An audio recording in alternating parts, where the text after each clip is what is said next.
ছোট্ট একটা লাইফে ঘোরাফেরা ছাড়া তো আর কোনো কাজ নাই। আর যদি ঘোরাফেরা করতে করতে ভুলবশত অ্যাক্সিডেন্টলি তুমি ব্যথা পাও, আঘাত পাও বা অ্যাক্সিডেন্ট ঘটে কিছু একটা, তাহলে ওইটা তো আরও বড় ঘটনা। তো আমার সাথে এখানে ঘুরতে এসে কী অ্যাক্সিডেন্ট হলো সেটাও বলবো, আর পাশাপাশি এই জায়গাটাও অনেক সুন্দর সেটার একটু কিছু কিছু ডিটেলস দিব। সবাইকে আবারও আমি ডিস্টার্ব করতে চলে আসছি। তো সবাই কেমন আছো? আলহামদুলিল্লাহ সবাই ভালো আছো, আমিও খুব বিন্দাস আছি। তো সবাইকে আবারও আরেকবারের মতো একটু বকবক করা লেগে আসছি সবার সাথে। সবাই একটু ধৈর্য ধরে আমার বকবকগুলো শুনবে আশা করি। ভিডিওর এটুকু দেখে অবশ্যই সবার আইডিয়া হয়ে গেছে আমি কোথায় গেছিলাম। এখন আইডিয়া ভাই যারা শরীয়তপুরে থাকে তাদের হয়েছে, যেটা কোলোকাটি চিড়িয়াখানা। এইটুকুই আমি অ্যাড্রেস জানি, তার বেশি অ্যাড্রেস জানি না, কারণ মুখস্থ নাই আমার। যাই হোক, এখানে আসছিলাম একটু ঘোরাফেরা করতে, যে জায়গাটা কীরকম আমি শুধু নামই শুনেছি সবসময়, তো ওরকমভাবে তার আসা হয় নাই, তাই আজকে হুট করে চলে আসলাম। বাট এই জায়গাটার নাম কিন্তু মডার্ন ফ্যান্টাসি কিংডম নাম দেওয়া, বাট এটা কোলোকাটি চিড়িয়াখানা হিসেবে সবাই চেনে। তো আমিও সেই নামই বললাম শুরুতে। এই জায়গাটার ভিউটা সুন্দর ছিল। এখানে যদি কে বলেছে এটা চিড়িয়াখানা, মূলত আমি এখানে এসে বুঝতে পারলাম যে এটা হচ্ছে কাপলদের জন্য, আমার মতো সিঙ্গেল অসহায়দের জন্য এটা না। যে কষ্ট পেয়ে তার লাভ নাই গা, এখন সিঙ্গেল থাকলে আর কী করার আছে। এই জায়গাটা খুব সুন্দর ছিল, আর এই জায়গার ভিউগুলো অনেক সুন্দর ছিল। আমি অনেকগুলো ছবিও তুলেছি এখানে। এই পথ দিয়ে ঢোকার শুরুতেই আমি দেখতে পেয়েছি অনেক সুন্দর সুন্দর হরিণগুলো, যেগুলো আমি ছোটোবেলায় চিড়িয়াখানায় দেখেছিলাম। বড় হওয়ার পর তার চিড়িয়াখানায় যাওয়া হয়নি। যাই হোক, খুব কিন্তু যত যাই বলুক, এখানে ভিউগুলো অনেক সুন্দর ছিল। এখানে প্রাকৃতিক অনেক কিছু ছিল, একটা ঘোরার জায়গা ছিল, হরিণ, চিড়িয়াখানা, সব কিছুর ফিল এক জায়গায় মিক্সভাবে আছে এখানে।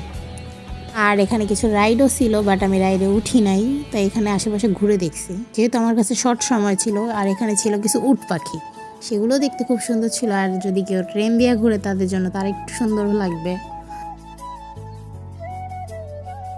যেমনটা আমি বলছিলাম, এখানে রাইড ছিল বাট মানুষ ছিল না, তাই ওঠারও কোনো ফিল ছিল না আমার। আর এখানেও ভিউগুলো অনেক সুন্দর, আশেপাশে এত সুন্দর ভিউ দেখতে দেখতে আমি একটা ব্রিজে আসছিলাম। এই ব্রিজটা পানির উপরে ঝুলতেছিল, তা আমার কাছে এটা ঝুলন্ত ব্রিজের মতো লাগছে, বাট এটা ড্রামের উপরে ছিল, তাই এটা কি ব্রিজ জানি ছিল নাম আমার ঠিক খেয়াল নাই। এখানে বসে বসে দেখলাম যে ওই পাশে একটা জায়গায় ঢোকার জন্য এক্সট্রা টিকিট লাগতেছিল। তো আমার মনে আগ্রহ জাগলো। আমি তো শয়তান, আর বাঙালি বলতেই ভাই একটা জায়গায় জিনিস যদি দেখে কিছু তো আগ্রহ জাগে। তো আমার মনে আগ্রহ জাগছিল, আর আমি তো ঘুরতে আসছি, তাই ঘোরার মধ্যে কোথায় কী আছে এটা জানারও আগ্রহ জাগে। তো দেন আমি এখানে অতিরিক্ত টাকা দিয়ে ভিতরে ঢুকলাম। ভিতরে ঢুকে দেখি এখানে চীনের প্রাচীর মতো একটা কি জানি ছিল, একটা কিলা, আর ওইখান দিয়ে অনেকগুলো রাস্তা ভিতর দিয়ে ঢুকলে। তাই জায়গাটাও সুন্দর ছিল, তাই আমি আগ্রহ সহকারে ঢুকলাম যে এখানে কী এমন স্পেশাল আছে। আর দুঃখের ঘটনার সাথে এত পরিমাণ ঘুরতে যায় যে আমি এখানে একটা স্লিপ খেয়ে পড়ে গেছি আর ব্যথা পাইছি, এটা আমার সারা জীবন মনে থাকবে। রীতিমতো আমার এখানে ঢুকে মনে হয়েছে কি ভাই আমি কোন ভূতের ইয়াতে ঢুকতেছি, বাংলোতে, এরকম ফিল হচ্ছে। বাট এখানে আশেপাশে ভিউটা সুন্দর ছিল। এখান দিয়ে বের হয়ে ওখান দিয়ে ঘুরে, তো এরকম আহামরি কিছু না। যেটা আকর্ষণের জিনিস ছিল, যেরকম কিছু আকর্ষণ মানে বাইরে থেকে মনে হয় মানুষের, বাট এটা কোনো আকর্ষণের কিছুই না। এখানে জাস্ট এমনি একটা এখান দিয়ে মানুষ হেঁটে হেঁটে চলে যায়।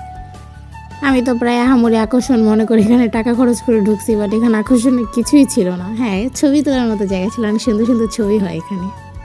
ভাই রীতিমতো এই ক্লিপটা যখন আমি নিতেছিলাম তখনই আমি পড়ে গেছি, এমনভাবে স্লিপ খাইছি যে স্লিপের কারণে আমি অনেকটা ব্যথা পাইছি। আর ক্যামেরাও বন্ধ করতে মনে নেই, তো এটাও অ্যাড করে দিলাম। ভাই এরকম সলিড একটা ব্যথা পাওয়ার পরও যে মানুষের মনে ঘোরার আগ্রহ থাকে, মানে ওদেরকে কি বলবো। আমার মায়ে তো বলে বেহাই এক নাম্বারের। তো যাই হোক, আমি এখানে ঘুরতে আসছি তো ঘুরবো, ব্যথা পেয়েছি তাও কোনো সমস্যা নাই, তাও হাঁটতে অনেক অসুবিধা হয়েছে। আজকের ভিডিওটা এই পর্যন্তই। সবাই ভালো থাকবে। আর আমার এটা ছিল শরীয়তপুরে একটা ছোট্ট করে ঘোরার জার্নি। বাকি নেক্সট ভিডিওগুলো তো আমি অবশ্যই আপলোড দিব, আশা করি সবাই সব ভিডিওগুলো দেখবে। আর অবশ্যই আমার চ্যানেলে নতুন হলে অবশ্যই একটা সাবস্ক্রাইব করবে, আর যদি ফেসবুক থেকে কেউ দেখে থাকো তাহলে অবশ্যই একটা করে ফলো দিবে। আল্লাহ হাফেজ।